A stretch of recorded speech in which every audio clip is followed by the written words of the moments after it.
রাত 3টায় দরজায় কড়া, বাইরে ছিল আমার মৃত্যু প্রেম।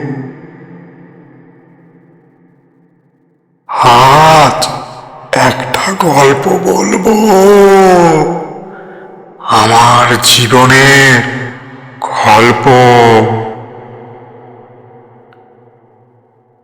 যে গল্প শুনলে হয়তো তুমি আজ রাতে ঘুমোতে পারবে না। আমি ভালোবাসতাম তাকে,